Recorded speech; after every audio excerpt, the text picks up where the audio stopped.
كذبت قبلهم قوم نوح فكذبوا عبدنا وقالوا مجنون وازدجر فدعا ربه أني مغلوب فانتصر ففتحنا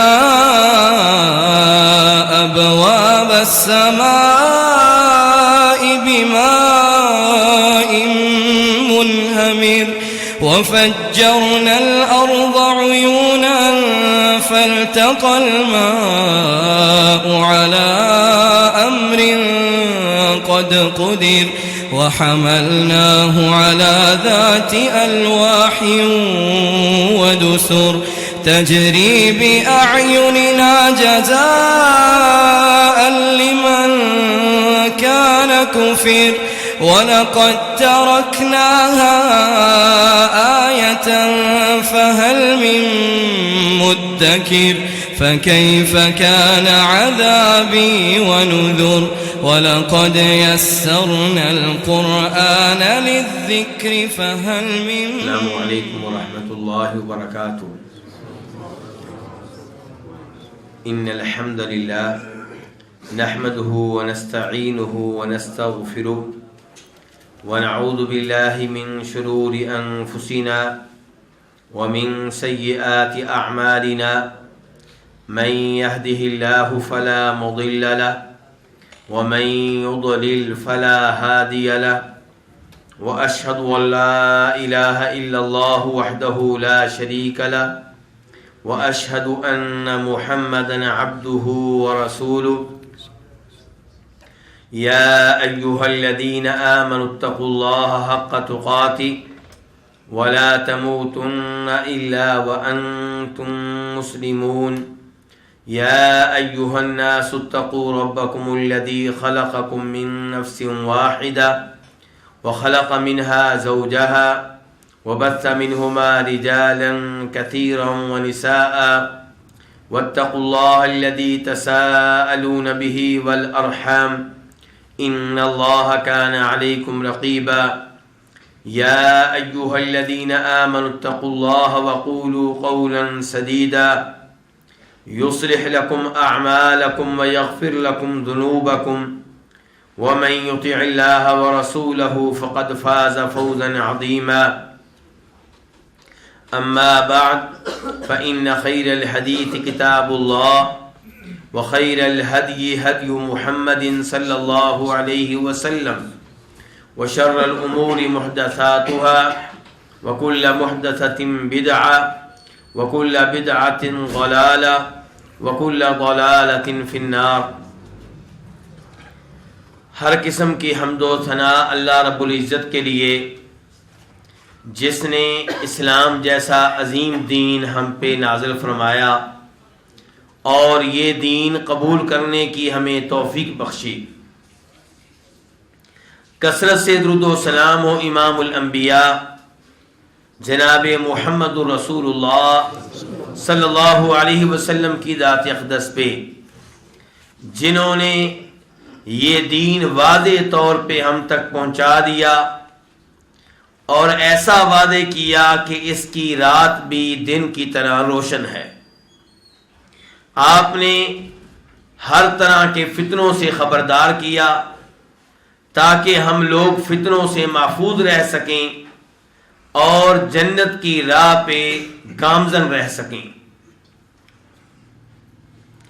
آج کا موضوع آپ جانتے ہیں کہ مسیح دجال کے فتنہ کے بارے میں ہے اور یہ وہ فتنہ ہے جو قیامت کی بڑی نشانیوں میں سے ایک نشانی ہے. آپ جانتے ہوں گے کہ قیامت کی نشانیاں دو طرح کی ہیں، ایک چھوٹی چھوٹی نشانیاں اور دوسرے نمبر پہ وہ نشانیاں جنہیں قیامت کی بڑی نشانیاں کہا جاتا ہے.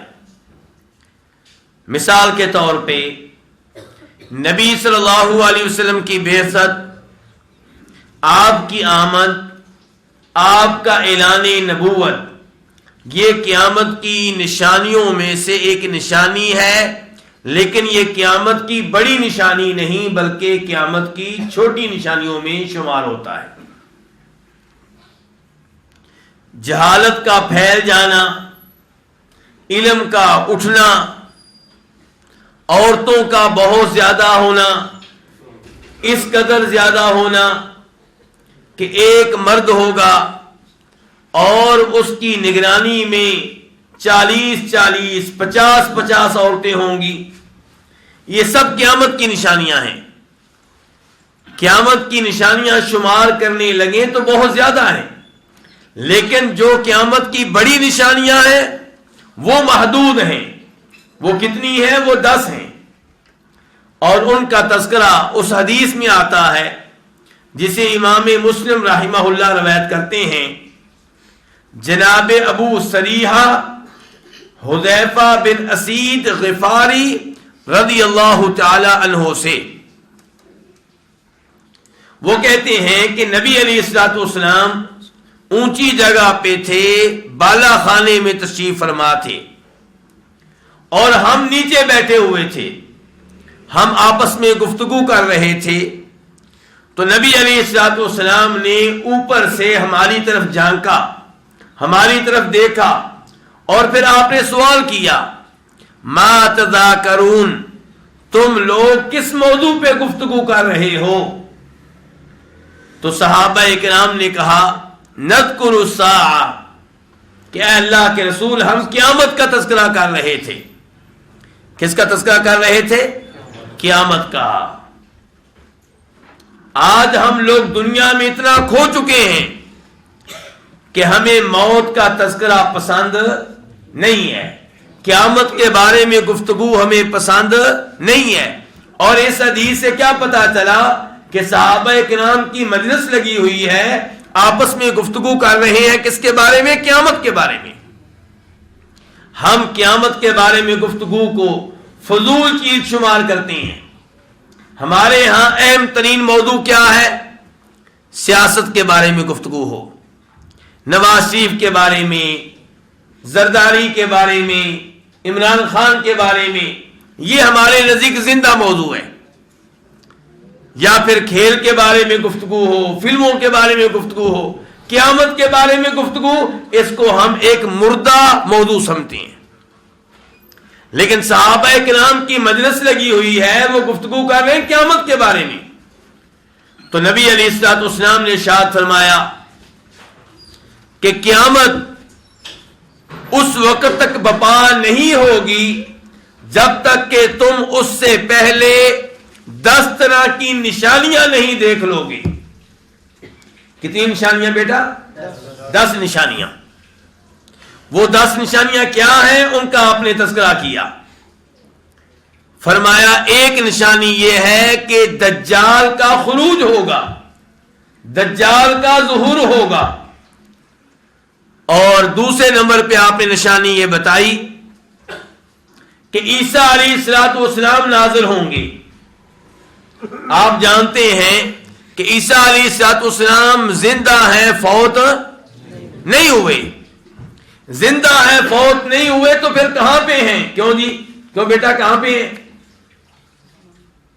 آپ کو نہیں پتا؟ کیوں بیٹا کہاں پہ ہیں عیسیٰ علیہ السلام؟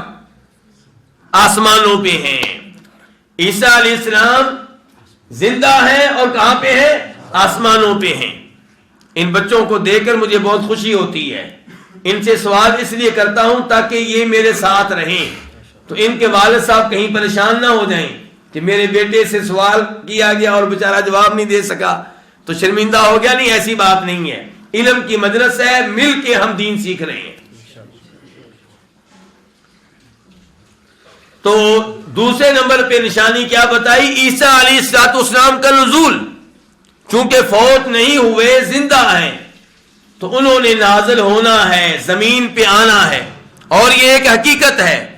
اور افسوس سے کہنا پڑتا ہے کہ جیسے دجال کے کئی لوگ منکر ہیں اور وہ اس کو حقیقت ماننے کے لیے تیار نہیں ہیں، وہ کہتے ہیں کہ جن روایات میں آیا ہے کہ دجال آئے گا، اس سے مراد یہ ہے کہ شر عام ہو جائے گا، جھوٹ عام ہو جائے گا، فراڈ عام ہو جائے گا. یہ کوئی انسان نہیں ہے، یہ کوئی حقیقت نہیں ہے کہ جو سامنے آئے گی. ایسے ہی افسوس سے کہنا پڑتا ہے کہ عیسیٰ علیہ السلام کے نزول کے منکر بھی موجود ہیں، اور وہ کہتے ہیں کہ عیسیٰ علیہ السلام نازل ہوں گے، اس سے مراد یہ ہے کہ خیر عام ہو جائے گی. کیا ہو جائے گا؟ خیر عام ہو جائے گی. تو قیامت کی نشانیوں میں سے تیسری نشانی کیا ہے؟ یاجوج ماجوج کا ظہور ہوگا. یہ کیا چیز ہے جی؟ یاجوج ماجوج یہ ایک قوم ہے. یہ کیا ہے؟ ایک قوم ہے. اللہ رب العزت نے اس قوم کا تذکرہ سورہ کہف میں کیا ہے. فرمایا قالوا یا ذا القرنین ان یأجوج ومأجوج مفسدون فی الارض فهل نجعل لك خرجا على ان تجعل بیننا وبینہم سدا. ذوالقرنین ایک عظیم انسان گزرے ہیں، عدل و انصاف کرنے والے تھے، بہترین حکمران تھے، امن و امان کا قیام ان کا بہت بڑا کارنامہ تھا. وہ جب ایک جانب گئے، دنیا میں چکر لگاتے ہوئے ایک علاقے میں پہنچے تو وہاں کے لوگوں نے کہا کہ ادھر یاجوج ماجوج قوم رہتی ہے اور بڑا فساد کرتے ہیں، ہم بڑے ان سے تنگ ہیں، تو ہم چاہتے ہیں کہ ہم آپ کو پیسہ دیتے ہیں، مال فراہم کرتے ہیں، آپ ہمارے درمیان اور ان کے درمیان کوئی بڑی رکاوٹ قائم کر دیں، کوئی بہت بڑی دیوار قائم کر دیں تاکہ ہم ان کے فتنوں و فساد سے محفوظ رہیں. تو ذوالقرنین نے کہا یہ کام میں کر لوں گا، لیکن مجھے تمہارے مال کی ضرورت نہیں ہے، مجھے ضرورت ہے کس کی؟ تمہارے افرادی قوت کی ضرورت ہے، تمہارے نوجوانوں کی ضرورت ہے.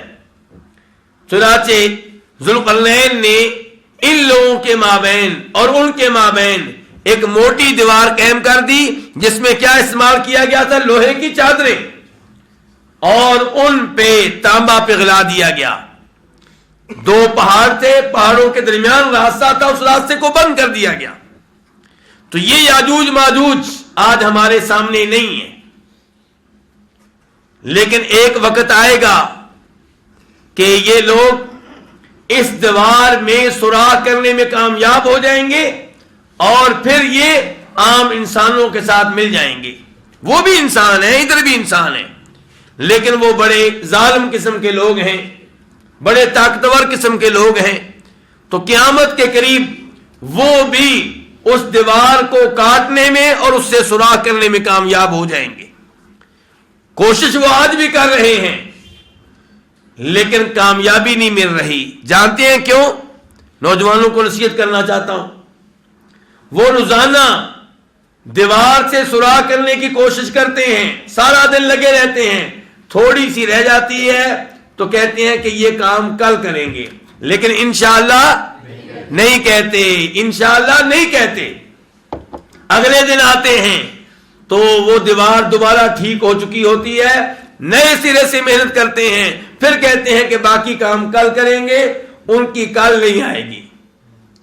جب اللہ چاہے گا تب ان کی کل آئے گی، پھر وہ کہیں گے کہ یہ کام ہم انشاءاللہ کل کریں گے، اور پھر وہ اس میں کامیاب ہو جائیں گے. تو اس سے یہ پتا چلا کہ آپ اپنے ان امور میں جو آپ نے سر انجام دینے ہوں انشاءاللہ کہا کریں. تو یہ بھی قیامت کی نشانیوں میں سے ایک نشانی ہے. کتنی نشانیاں ہو گئیں؟ 3. چوتھے نمبر پہ 3 ایسے مقامات ہوں گے جہاں زمین دھنس جائے گی. ایک مقام جزیرہ عرب میں ہوگا، دوسرا مشرق میں، تیسرا مغرب میں. کتنی نشانیاں ہو گئیں؟ 6. مشرق میں زمین کا دھنسنا 1، مغرب میں 2، جزیرہ عرب میں 3. 3 اور 3 کتنی ہو گئیں؟ 6 نشانیاں. 7ویں نمبر پہ ایک عجیب و غریب جانور زمین سے نکلے گا اور وہ لوگوں سے کلام کرے گا، گفتگو کرے گا، باتیں کرے گا. کون؟ جانور. اللہ رب العزت نے اس کا تذکرہ بھی قرآن میں کیا ہے. فرمایا سورہ نمل میں وَإِذَا وَقَعَ الْقَوْلُ عَلَيْهِمْ أَخْرَجْنَا لَهُمْ دَابَّةً مِّنَ الْأَرْضِ تُكَلِّمُهُمْ أَنَّ النَّاسَ كَانُوا بِآيَاتِنَا لَا يُوقِنُونَ. کہ جب اللہ رب العزت کی طرف سے عذاب کا وقت ہو جائے گا، جب قیامت کے برپا ہونے کا وقت ہو جائے گا، تو اللہ تعالیٰ کہتے ہیں تب ہم زمین سے ایک جانور نکالیں گے. تکلمہم، وہ لوگوں سے کلام کرے گا، گفتگو کرے گا. میرے بھائیوں، کئی دفعہ آپ کسی سکالر قسم کے انسان کی گفتگو سنتے ہیں، آپ کہتے ہیں بڑے نکات بیان کرتا ہے. میں نے آج اس کی گفتگو سنی ہے، بڑا اہم نکتہ اس نے بیان کیا ہے. آپ بہت جلدی ایسے لوگوں سے متاثر ہو جاتے ہیں.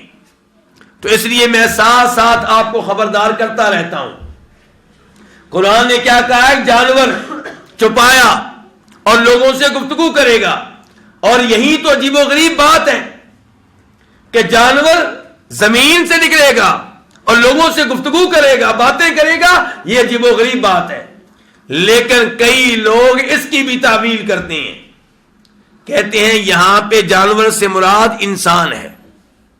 جانور سے مراد کیا ہے؟ انسان ہے. وہ انسان عجیب و غریب باتیں کیا کرے گا. یعنی کہ قیامت کی نشانی کو، اس کی اہمیت ختم کر کے رکھ دی. اور یہ لوگ بات نہیں ہوتے ہیں جو قرآن کے الفاظ کی تعویل کرتے ہیں، معنی تبدیل کر کے رکھ دیتے ہیں. اور آپ لوگ ایسے کسی آدمی کی بات سنیں گے تو آپ کہیں گے یار بڑا پوائنٹ بیان کیا ہے. عام مولوی بیان نہیں کرتے، اس نے بیان کیا ہے. اس نے کہا ہے کہ جانور نہیں بلکہ وہ کیا ہوگا؟ انسان ہوگا. اور یہ لوگ بات نہیں ہیں. اور آگے جب بڑھتے ہیں پھر یہ کہتے ہیں کہ یہ انسان جناب علی ہوں گے، یہ دنیا میں دوبارہ آئیں گے. آپ جانتے ہیں لوگوں کا ایک عقیدہ ہے، عقیدہ رجعت. تو یہ کہتے ہیں کہ امیر المؤمنین خلیفہ راشد جناب علی دوبارہ آئیں گے اور وہی مراد ہے اس آیت سے، جبکہ یہ بات غلط ہے. صحیح بات یہ ہے کہ ایک جانور ہوگا جو زمین سے نکلے گا. اور امام احمد روایت کرتے ہیں اپنی مسند میں کہ یہ جانور زمین سے نکلے گا اور لوگوں کی ناک پہ نشانیاں لگائے گا. ناک کے بانسے پہ کیا لگائے گا؟ نشانیاں لگائے گا. اور نشان زدہ لوگ معاشرے میں بڑھ جائیں گے، پھیل جائیں گے. اور اس زمانے میں لوگوں کی آپس میں گفتگو ہوا کرے گی. آپ نے ایک مثال دی کہ ایک آدمی اونٹ خریدے گا، دوسرا پوچھے گا کس سے خریدا ہے؟ وہ کہے گا اشتریت من احد المخطمین، میں نے ایک نشان زدہ آدمی سے خریدا ہے. یعنی کہ ان لوگوں میں سے ایک سے خریدا ہے جن کی ناک پہ نشان لگے ہوئے ہیں. تو نشان کون لگائے گا؟ وہ جانور. تو اس سے بھی پتا چلا کہ یہ حقیقی جانور ہوگا، یہ کوئی انسان نہیں ہوگا. کتنی ہو گئی جی قیامت کی نشانیاں؟ 7. 8ویں نمبر پہ دھواں ہوگا. کیا ہوگا؟ دھواں. 8ویں نمبر پہ نشانی یہ ہے کہ دھواں، اور اس کا تذکرہ بھی قرآن میں آیا ہے. اللہ تعالیٰ فرماتے ہیں سورہ دخان میں، اور دخان کا معنی کیا ہوتا ہے؟ دھواں. اللہ تعالیٰ کہتے ہیں فَارْتَقِبْ يَوْمَ تَأْتِي السَّمَاءُ بِدُخَانٍ مُبِينٍ يَغْشَى النَّاسَ هَذَا عَذَابٌ عَلِيمٌ. کہ آپ اس دن کا انتظار کیجئے جس دن آسمان دھواں لے کر آئے گا. مجازی دھواں یا حقیقی دھواں؟ بدخان مبین، واضح طور پہ دھواں ہوگا، حقیقتاً وہ دھواں ہوگا. یغشی الناس، جو لوگوں کو اپنی لپیٹ میں لے لے گا.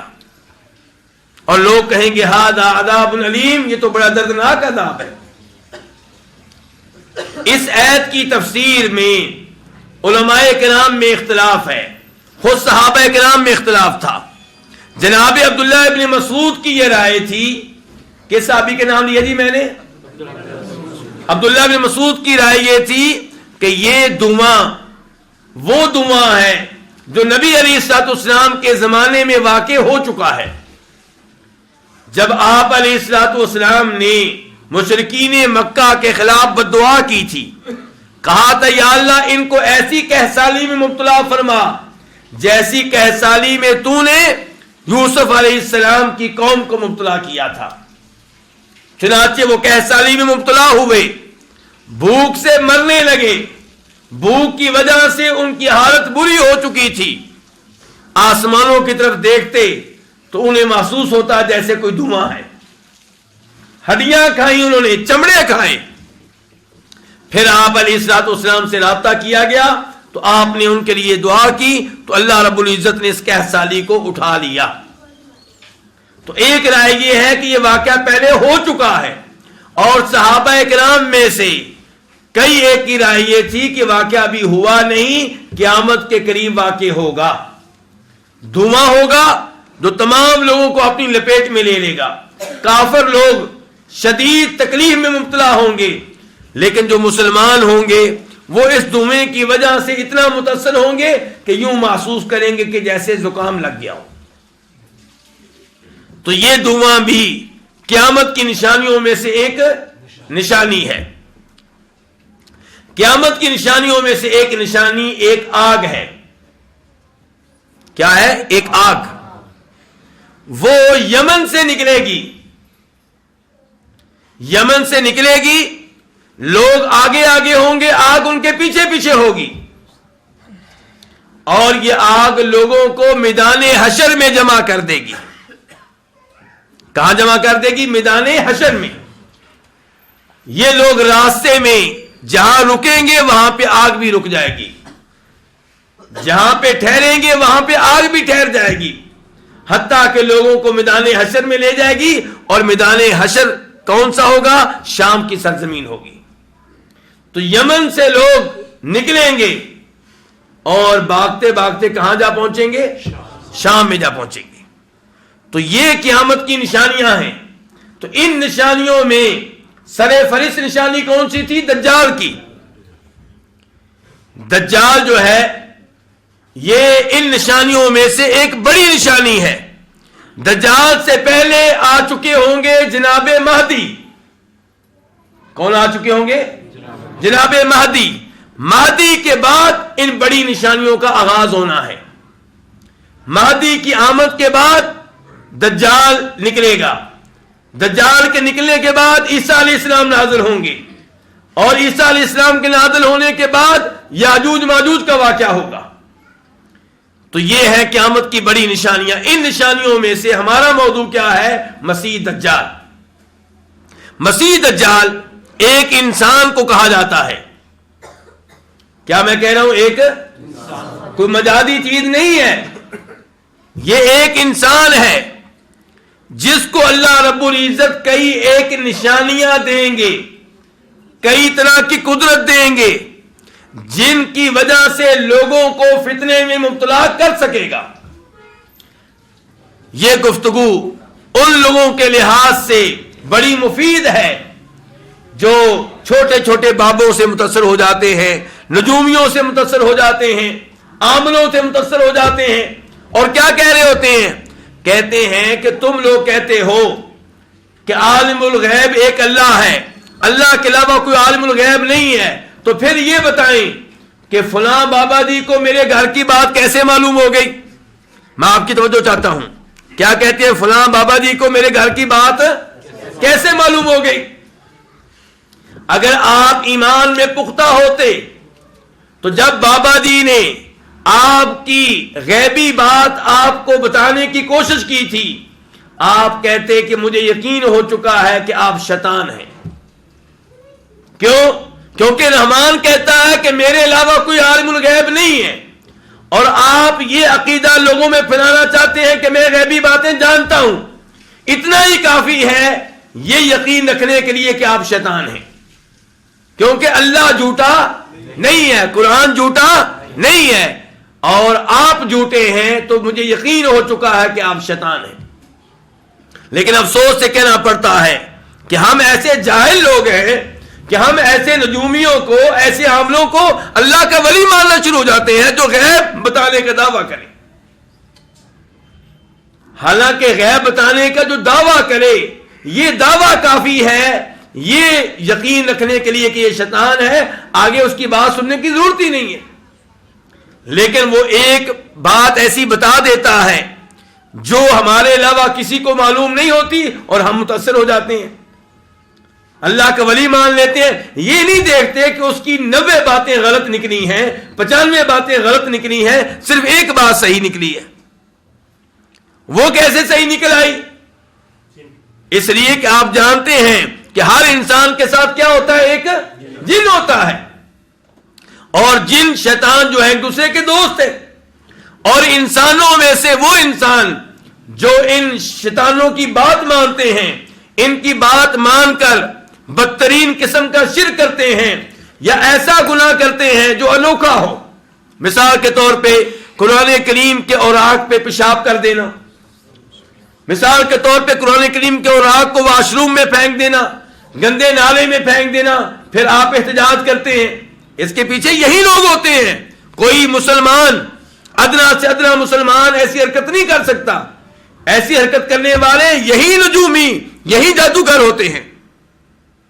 تو جب اتنا بڑا کارنامہ، شیطان کی نگاہ میں کارنامہ، یہ انسان سر انجام دیتے ہیں تو شیطان کے ان کے ساتھ رابطے ہوتے ہیں.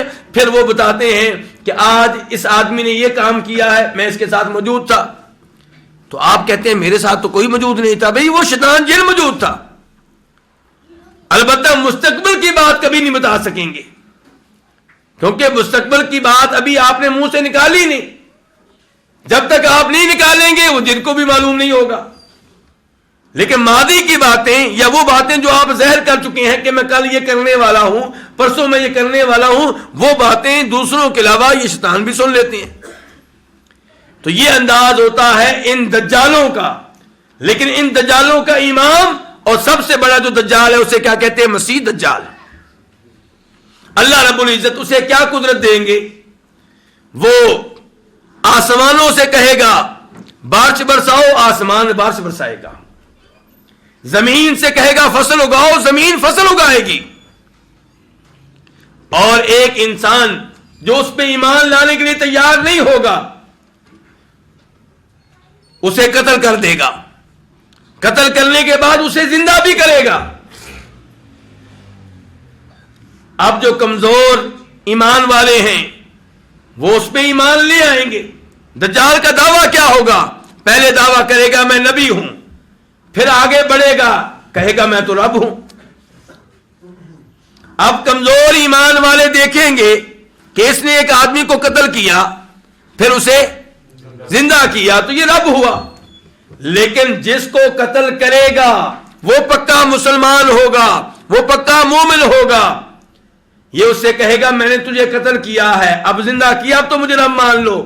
وہ کہے گا اب تو مجھے مزید یقین ہو گیا ہے کہ تم وہی دجال ہے جس کے بارے میں بتایا تھا ہمارے نبی علیہ الصلوۃ والسلام نے، اگر تم سچے ہو تو مجھے دوبارہ قتل کر کے زندہ کرو. اب ایسا نہیں کر سکے گا. تو اللہ رب العزت ان شیطانوں کو، دجالوں کو کیوں بھیجتے ہیں؟ تاکہ میرے اور آپ کے ایمان کا امتحان ہو سکے. ابلیس کیوں پھر رہا ہے؟ کیوں زندہ ہے؟ کیوں مہلت دی گئی ہے؟ دجال اسے اللہ پیدا کریں گے، اللہ کی مشیت سے آئے گا. لیکن اللہ رب العزت نے اپنے نبی بھیج کر مجھے اور آپ کو خبردار کر دیا ہے. پھر بھی اگر کوئی اس کے اوپر ایمان لاتا ہے تو پھر وہ یقیناً اس عذاب کا حقدار ہے جو عذاب ان کو ملے گا جو دجال پہ ایمان لائیں گے. دجال کا معنی و مفہوم کیا ہے؟ مسیح دجال کا معنی و مفہوم، مسیح دو ہیں، ایک مسیح دجال اور دوسرے مسیح کون ہیں؟ عیسیٰ علیہ السلام، جن کو کئی لوگ کہتے ہیں حضرت مسیح علیہ السلام، اور وہ عیسیٰ علیہ السلام ہے. لیکن دجال کو کوئی بھی مسیح نہیں کہتا. کیا کہتے ہیں؟ مسیح دجال. تو دجال کو جب مسیح کہا جائے گا ساتھ لفظ دجال بھی بولا جائے گا. اور عیسیٰ علیہ السلام کو آپ کسی قید کے بغیر، کسی اضافی لفظ کے بغیر کہہ سکتے ہیں مسیح علیہ السلام.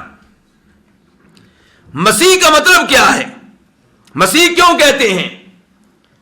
دجال کو مسیح کہنے کے دو اسباب بیان کیے گئے ہیں. پہلا سبب یہ ہے کہ اس کی ایک آنکھ خراب ہوگی، اس کی مناسبت سے اسے مسیح کہا جائے گا. دوسرا سبب یہ ہے کہ وہ پوری زمین کا چکر لگائے گا، پوری زمین میں گھومے گا پھرے گا، اس مناسبت سے اسے مسیح کہا جائے گا. آپ جانتے ہیں کہ مسیح دجال پوری زمین کا چکر کتنے دنوں میں لگائے گا؟ 40 دنوں میں. کتنے دنوں میں؟ اور پہلا دن 1 سال کے برابر ہوگا. اس زمانے میں پہلا دن 1 سال کے برابر ہوگا، دوسرا دن 1 مہینے کے برابر ہوگا، تیسرا دن 1 ہفتے کے برابر ہوگا، اور باقی 37 دن عام دنوں کی طرح ہوں گے. تو یہ اسباب ہیں جن کی وجہ سے دجال کو مسیح کہا جاتا ہے. لیکن ساتھ لفظ کیا جوڑا گیا ہے؟ دجال. دجال کا مطلب کیا ہوتا ہے؟ بہت بڑا فراڈیا، بہت بڑا جھوٹا، بہت بڑا مکار، بہت بڑا دغاباز. تو یہ ہے مسیح دجال. اب سوال پیدا ہوگا کہ عیسیٰ علیہ السلام کو مسیح کیوں کہتے ہیں؟ کیونکہ عیسیٰ علیہ السلام کو اللہ رب العزت نے یہ معجزہ دیا تھا کہ وہ جس مریض پہ ہاتھ پھیرتے اسے شفا مل جاتی، کوڑی پہ ہاتھ پھیرتے اسے شفا مل جاتی، مادرزاد اندھے پہ ہاتھ پھیرتے اسے شفا مل جاتی. تو اس مناسبت سے انہیں مسیح کہا جاتا ہے. لیکن وہ مسیح الہدایہ ہے، ہدایت دینے والے، حق کی طرف رہنمائی کرنے والے مسیح ہیں، اور یہ جھوٹا مسیح ہے. نبی علیہ الصلوۃ والسلام نے، بلکہ آپ سے پہلے قرآن نے اس فتنے کے بارے میں خبردار کیا ہے. قرآن نے اس فتنے کے بارے میں واضح طور پہ صراحت نہیں کی، لیکن اشارہ دیا ہے. اللہ تعالیٰ فرماتے ہیں سورہ نام میں، هل ينظرون الا ان تأتيهم الملائكة او يأتي ربك او يأتي بعض آیات ربك. یہ لوگ ایمان نہیں لا رہے، ہمارے نبی کی تکذیب کر رہے ہیں. یہ کس چیز کا انتظار کر رہے ہیں؟ کیا یہ فرشتوں کے آنے کا انتظار کر رہے ہیں کہ فرشتے آئیں گے تو ان کو دیکھ کے پھر ہم ایمان لائیں گے؟ یا یہ اللہ رب العزت کے آنے کا انتظار کر رہے ہیں، یا اللہ تعالیٰ کی کئی نشانیوں کے آنے کا انتظار کر رہے ہیں؟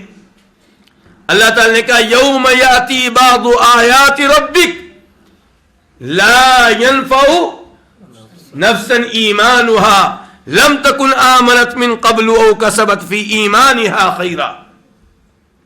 جب اللہ رب العزت کی خاص نشانیاں آئیں گی تب ایمان لانے کا فائدہ نہیں ہوگا. اللہ تعالیٰ اس ایمان سے محبت کرتے ہیں جو ایمان بالغیب ہوتا ہے. اللہ کی بات مان کر آپ تصدیق کر دیں، اللہ کی بات مان کر آپ ایمان لے آئیں.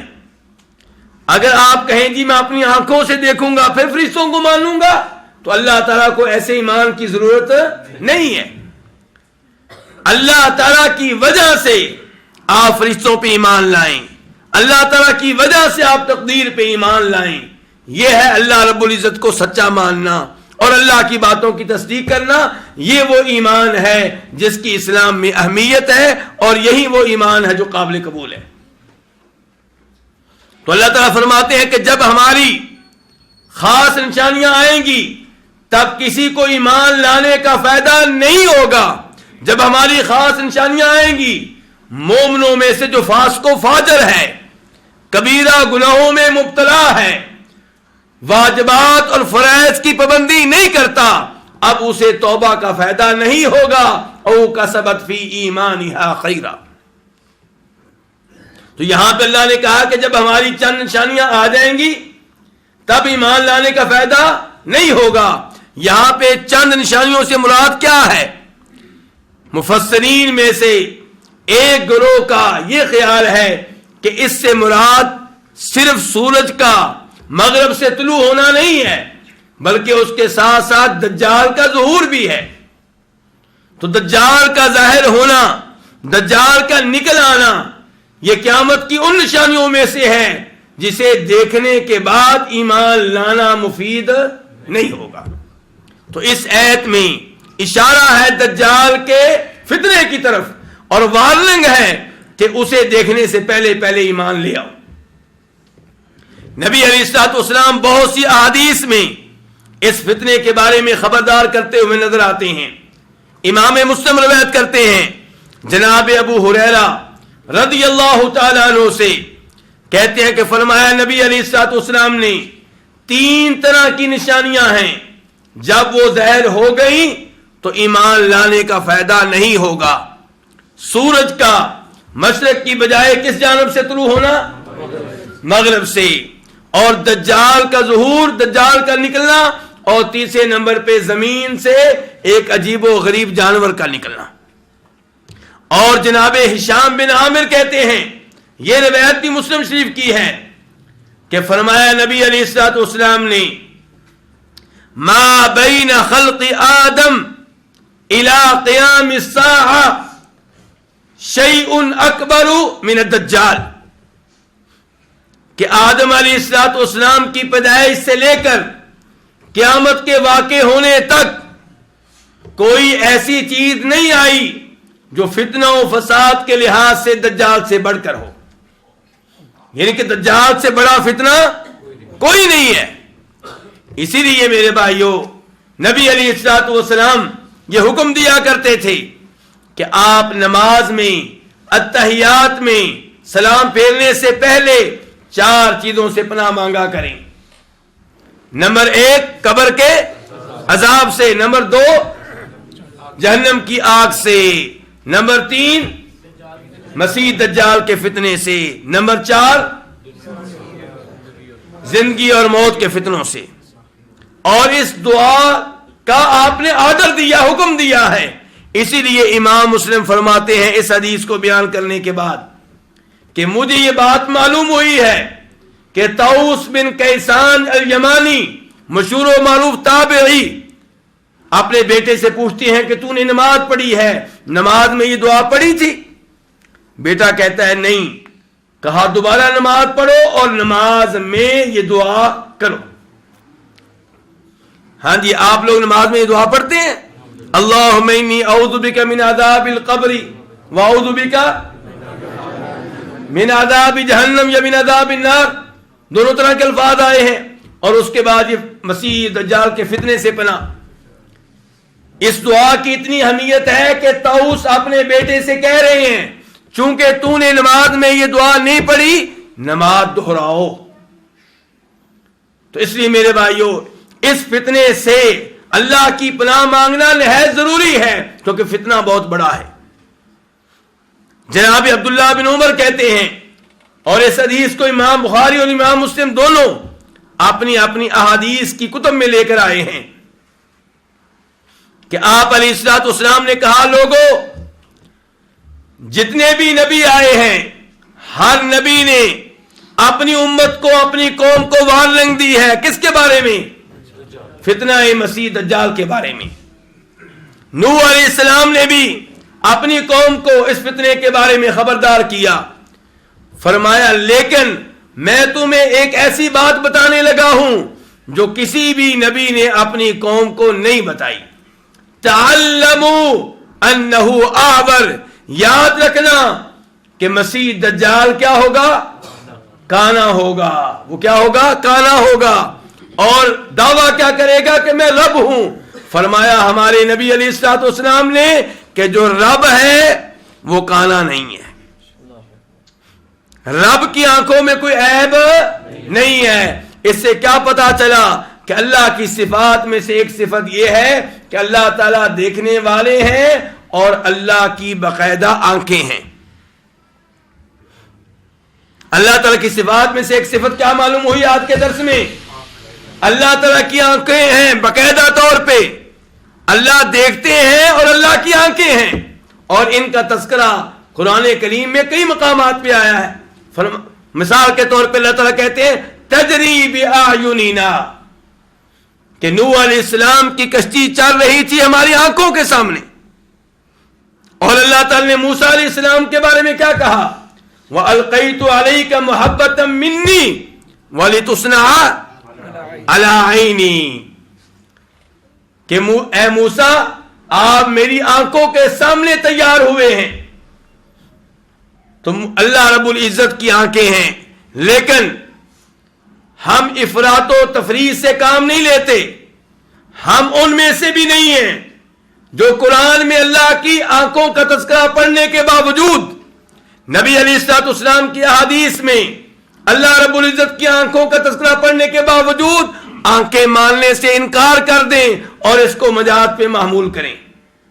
اور ہم ان میں سے بھی نہیں ہیں جو یہ کہیں کہ نعوذ باللہ اللہ کی آنکھیں انسان کی آنکھوں کی طرح ہیں. نہیں، اللہ کی آنکھیں ہیں، بغیر کسی عیب کے ہیں، بغیر کسی کمزوری کے ہیں.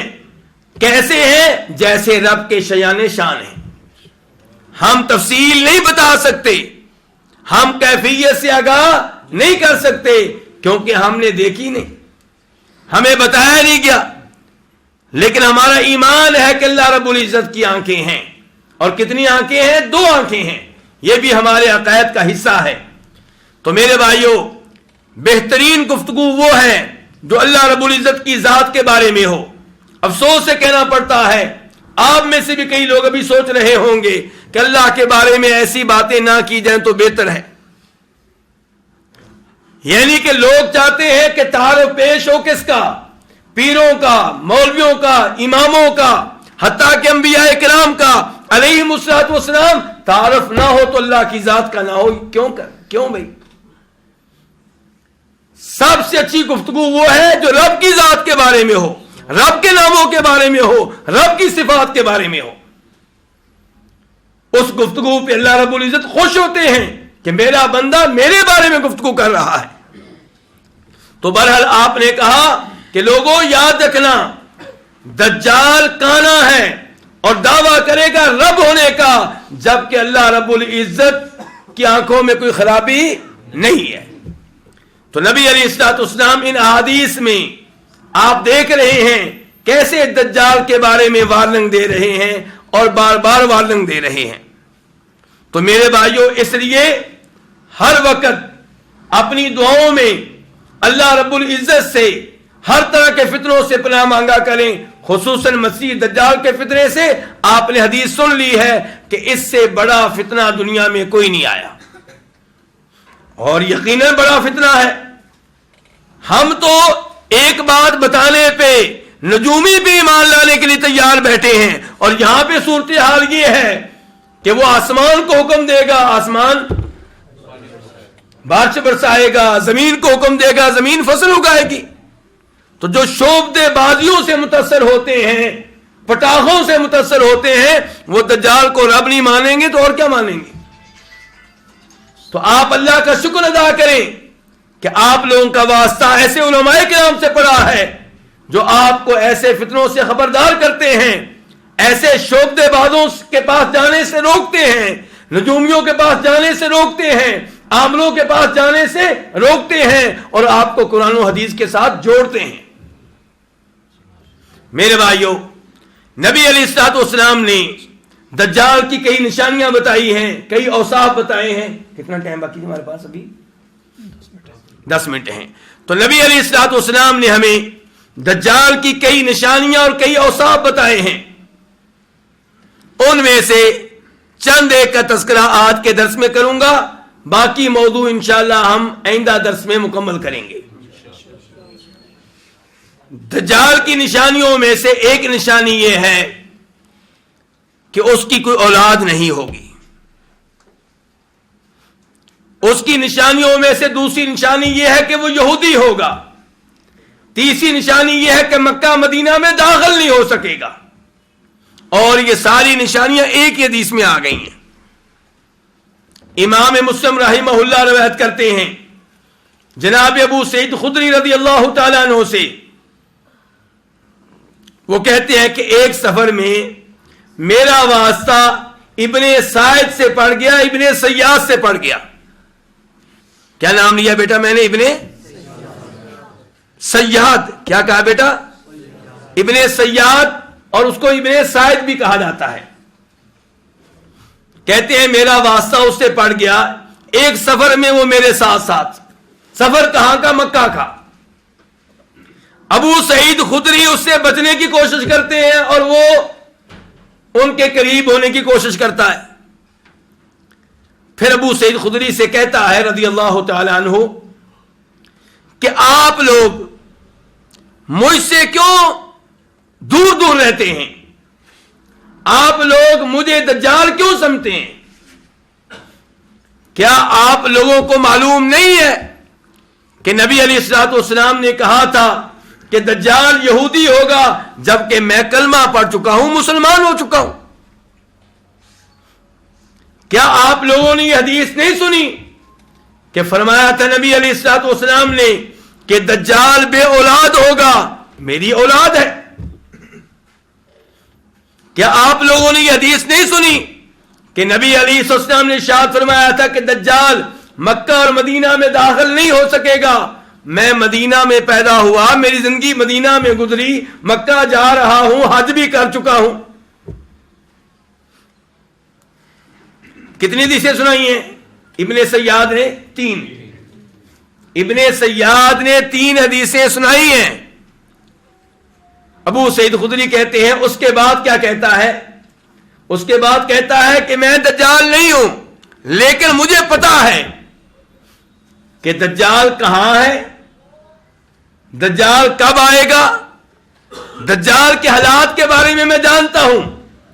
ابو سعید خدری کہتے ہیں کہ 3 حدیثیں سنانے کے بعد جب یہ بات کی کہ مجھے پتا ہے کہ دجال کہاں ہے، اس کے حالات کو بھی جانتا ہوں، تو اس نے مجھے دوبارہ شکوک و شبہات میں مبتلا کر دیا کہ بھئی تجھے باتیں کہاں سے معلوم ہو گئیں، تیرے کس سے رابطے ہیں؟ یہاں پہ روایت اپنے اختتام کو پہنچی۔ اب اس کے اوپر غور کیجئے۔ ایک تو اس روایت سے ہمیں 3 نشانیاں دجال کی معلوم ہو گئیں۔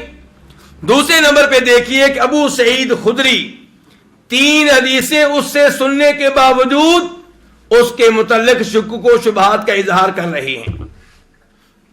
صحابہ کرام کا اس کے بارے میں یہی رویہ تھا۔ یہاں سے عبرت حاصل کریں کہ اگر کوئی ایسا شخص جس نے داڑھی رکھی ہوئی ہے اور بظاہر قرآن کی باتیں کرتا ہے، حدیث کی باتیں کرتا ہے، لیکن اس کے ساتھ ساتھ غیبی باتیں بتانے کا دعویٰ کرتا ہے، مستقبل کے حالات بتانے کا دعویٰ کرتا ہے، اور کہتا ہے کہ آپ ہمارے پاس آئیں، آپ کا محبوب آپ کے قدموں میں ہوگا،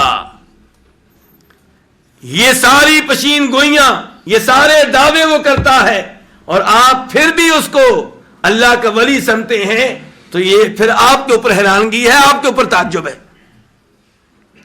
اس نے غیبی امر کا دعویٰ کر کے خود اپنے آپ کو ننگا کر دیا، اپنا معاملہ واضح کر دیا، اور یہ اللہ کا کرم ہے کہ اللہ نے کوئی نہ کوئی ان میں ایسی نشانی رکھی ہوتی ہے جس نشانی کی وجہ سے کہ آپ پہچان سکتے ہیں کہ یہ رحمان کا ولی نہیں ہے، شیطان کا ولی ہے، یہ رحمان کا دوست نہیں، شیطان کا دوست ہے۔ پھر بھی لوگ اس کو اللہ کا ولی کہیں تو پھر یہ اپنی بیوقوفی ہے، اپنی جہالت ہے۔ اللہ رب العزت کی طرف سے کوئی کمی نہیں ہے۔ اللہ رب العزت نے ان معاملات کو واضح کر دیا ہے قرآن کے ذریعے، نبی علیہ السلام کی احادیث کے ذریعے، اور ایسی علامات کے ذریعے۔ میرے بھائیو، دجال کا موضوع ایک لمبا موضوع ہے، اس کے اوپر انشاءاللہ گفتگو جاری و ساری رہے گی، اور آج کی گفتگو کی روشنی میں آپ یہ بات سمجھ سکتے ہیں کہ دجال ایک نہیں ہے، کئی ایک دجال ہیں، لیکن بڑا دجال وہ قیامت کے قریب آئے گا۔ اس سے پہلے کئی دجال آئے ہیں۔ مثال کے طور پہ مرزا غلام احمد قادیانی وہ کیا ہے؟ دجال ہے۔ مسلمہ کذاب کیا ہے؟ دجال ہے۔ آپ نے فرمایا تھا، آپ علیہ السلام نے، کہ 30 کے قریب دجال آئیں گے۔ کتنے دجال آئیں گے؟ 30 کے قریب دجال جھوٹے مکار فریبی آئیں گے۔ ان میں سے ہر کوئی یہ دعویٰ کرے گا کہ میں نبی ہوں، جبکہ آپ نے فرمایا میرے بعد کوئی نبی نہیں ہے، میں آخری نبی ہوں۔ تو دجال کئی طرح کے ہیں، کئی ایک ہیں، لیکن ہم جس دجال کا تذکرہ کرنے چلے ہیں وہ دجال اعظم ہے، وہ سب سے بڑا دجال ہے، جس سے بڑا کوئی فتنہ نہیں ہے۔ اللہ رب العزت سے دعا ہے کہ اللہ تعالی ہمیں ہر طرح کے فتنوں سے محفوظ رکھے، تمام دجالوں سے محفوظ رکھے۔ اللہ تعالی ہمیں ان علماء کرام کے ساتھ جڑنے کی توفیق دے جو قرآن و حدیث کے مطابق رہنمائی کرتے ہیں، جو توحید کے مطابق گفتگو کرتے ہیں، جو شرک و بدعات سے لوگوں کو بچاتے ہیں۔ اللہ رب العزت آپ لوگوں کا یہاں پہ آنا قبول فرمائے، یہاں پہ بیٹھنا قبول فرمائے، اور جو لوگ ان دروس کی مجالس کو سجاتے ہیں، ان کا انعقاد کرتے ہیں، اللہ تعالیٰ ان کی محنتیں قبول فرمائے، ان کی زندگیوں میں، ان کے اولاد میں برکتیں ڈالے، اللہ ان کی محنتیں قبول فرمائے۔ وآخر دعوانا ان الحمد للہ رب العالمین۔